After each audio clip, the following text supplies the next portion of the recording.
ain't thinking. And get me, don't get me wrong, I get it. I think if you make a ton of money, you probably want to have something really nice. You want to have a bike that represents your status. Like if you're making, $200,000-$300,000 a year, $7,000 for a bike really isn't that big of a deal for you. That's like paying $7 out of, and you have $200 in your pocket. So it's like, I get it. Like, I totally get it. Like, but no. Like, I can't even imagine rolling up to a store and being like, yeah, I'll take that. That's going to be $7,900. And I'm not joking. That was the figures on the bike, was $7,000. And I know a lot of you are listening and going, yeah, that's what bikes cost. Well, you know what? Stop listening to my show, because this show is for people with sensibility. Well, I take that back, because no, if you're sensible, you probably wouldn't listen to this show. It would be no, you wouldn't. Never mind, come back. Please don't leave. I do need you as a listener. But no, ain't nobody trying to pay that kind of cash for no damn bike. Are you for real? My bike was $114, and I love it, because I saw some for $129, and I was like, no, this is about right. It's right here. This will do. And I didn't get a really nice chain. Like, people was like, oh, you gotta get that U-lock. I was like, let me explain to you something about a bike thief. I don't care what kind of lock you get on your bike. If a bike thief wants your bike, he's going to get your bike. If the U-locks worked, bike theft would be at an all-time low. Let's just explain this. Should I say it slower? You do understand that if a bike thief wants your bike, he will get it. He or she will take the bike, and the lock will still be there. So all I'm doing is I bought a lock that will stop the average person from just looking at the bike and going, oh, I'll take this because it doesn't have a lock. All I'm doing is just putting something on it just to so it'll be there when I come out the store. And if somebody wants my $114 bike, I will walk out of the store and I'll be like, wow, my bike is gone. But I won't think, wow, I should have got a U-lock. No, I'll be like, wow, my emotions would be exactly the same. Like, wow, my bike is gone. And it won't be like, oh, if only I had bought a U-lock for $24.99, my bike would be still here. That is not the case. The person who wanted my shitty ass $114 bike wanted my bike, and nothing would have stopped he or she from stealing my bike. So there's that. It's all about putting things in their proper perspective, children. Don't be fooled. That is the title. That's the new title of the show. Don't be fooled. And think about some shit. And don't spend more than $114 for a bike. Those are all titles of that's the extended title of the show of today's podcast. But no, for real. So you know that the real podcast today is called Brag About My Kids. And no, y'all know I don't have no children. And if you don't know that I don't have children, let's clear that up now. No, I do not have children, nor do I want any. I don't want to co-parent any children. I simply do not want anything to do with children other than make sure that I avoid them when I'm on the bus or the train, to sit as far away from them as possible. That is my goal in life, as long as I'm still here. But I will say that this title comes naturally because that was the title of the voicemail that I got over on Friday, actually. We've talked about a former friend of mine who was my dearest friend ever, who at one point, I guess before I moved to Portland, had basically been avoiding me, not talking to me, not texting me, just doing whatever she wanted. I mean, I guess tossed our friendship away, which is fine. Like, now it's fine. Back in the day, I was more confused about it. Now I'm more like, oh, okay, whatever.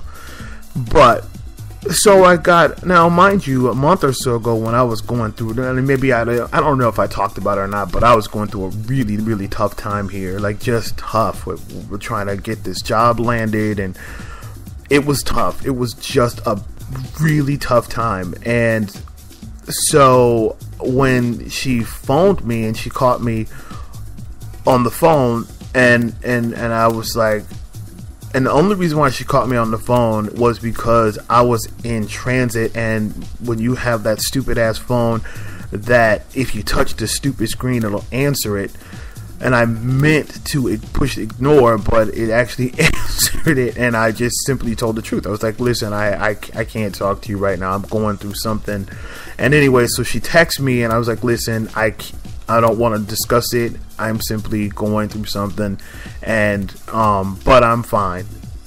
And her response was more like, well, is it health, money? And I was like, it doesn't matter. Like right now, all I can tell you is, all I'm willing to tell you is that I'm going through something, but I'll get through it, and thank you, you know, because it really was bad. It wasn't good, it was bad. It was just horrible.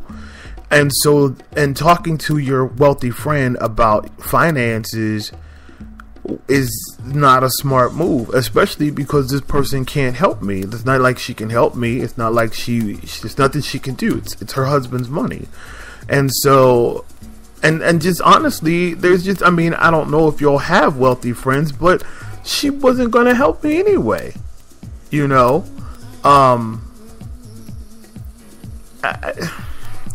I don't even know how to explain it. Like I'm not even going to. But the fact is, there was no help that was good. There was no help. There was the job. I needed the job, which I have, but there was nothing she could do about it. And so she's been sending texts ever since then, like, you know, hey, how are you? And for the most part, I don't respond because my feelings are like, you dropped our friendship. You threw it away for whatever reason, and unfortunately, you don't get the option to opt back in without a conversation. You just don't. That's just not where our lives are. I mean, I am truly, like, what you've learned about me, and if anything, if you're listening to the show, is I'm very honest. And while honesty doesn't always equate to, you know, what is quote unquote right or wrong in the world, but it is honest, and like, I felt like this. It's like, listen, you're going to opt back in, but I need the option of opting or staying status quo, which is, I don't know what it was about, and I'm okay with whatever it was. And so then I get another text saying, well, are you just gonna shut me out? And at that point, I'm like, wow, people really are arrogant. It's like, if I'm going through something, like, why are you making this about you? This is about me. I'm going through something, and I need space. I need time to figure out what it is I'm gonna do. There's some shit that's going on in my life, so I gotta go through it, you know. And especially if the person isn't going to help you, if they can't help you, like, what is your purpose? So the two friends, one friend stepped in and sent, you know, coins, which was amazing, and it was just amazing. And the other friend made phone calls for me, and that was amazing, because the phone calls are what truly helped the situation. And the coins did too, you know. But I'm saying, immediately the phone calls or the thing that ended up helping me move forward to get the stuff done that I needed to get done, and it was amazing. So for all this person knows, they know nothing about what I'm going through, and I haven't shared it. That's me. Like, I haven't shared it, but I haven't, and that's my business. And so yesterday Friday. No, it was yesterday. So yesterday I get a voicemail saying, hey, it's me. I just want to brag about my kids, and figured I'd give you a call. And then it went into, well, I hope you're okay. I'm just like, what? We haven't spoken in how long? And the last time we spoke was, I'm not doing very well. There's some stuff that's going on, that's going down, and I can't really talk to you because I'm in the midst of going through something tragic. and the next messages are, I want to talk to you, brag about my kids for a bit. We haven't spoken in I don't know how long, and the last time we spoke, it wasn't about you, and it's still not right now. Like, I guess what I'm saying is, and if this isn't coming off just completely horrible, is this like, wow, I can't believe that friendship was so, like, that friendship was everything to me. Like, it was literally everything to me. I thought, like, sometimes when you go through shit and you're just like, at least you have this one friend that you've been friends with forever. And that was what I thought. Like, we bragged about how great of friends we are. Like, I can recall people being envious about how great of friends we were, and I remember being proud about it. And I'm going, wow, what happened? You know, like, no call like to say, listen, I hope you're still alive. Is there anything I can do? Blah, blah, blah. Even though it's granted, it is my fault for not extending the information. But again, for good reason. Like, you can't help, and you're not gonna help. And it's like the thing is, if I'm gonna be 100% honest, because y'all know I'm all about candor. The thing about it is, if I were to allow that friendship to help, it would be there. The help would be in the form of how I'm willing to help you, not how you really need help. And the help would be, okay, you can stay with us, but in that, I would have to live accordingly to and hear about how I've messed up my life and made all these bad choices. And I'm going, okay, number one, it would be hilarious, because if anybody who really knows me is that I'm probably one of those guys who honestly, I don't drink, I don't smoke, never done drugs in my life, vegetarian, hardworking, been working since I was 16, and stuff just happens to me. I don't know why. I've stopped trying to figure it out, but stuff just happens. I don't know why. I try to make good choices, and I think all of my choices that I make are pretty well thought out, but they end up being wrong choices. But it's like they had I thought they were going to be great choices, you know. So who can say like that my choices were bad? But then I always find out how my choices were bad. So you just don't need someone to make you feel worse when you're already in a bad situation. It's like, I'm good, I'll pass on that, you know.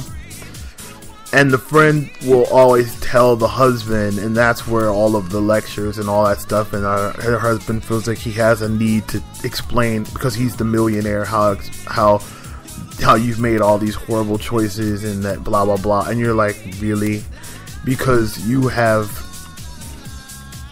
$100,000 cars and I'm on a bus, that's really gonna make me feel so much better, thanks. And so I guess when you get a phone call from someone that says, hey, I just want to brag about my kids, and you're piecing your life together, like, you're like, wow,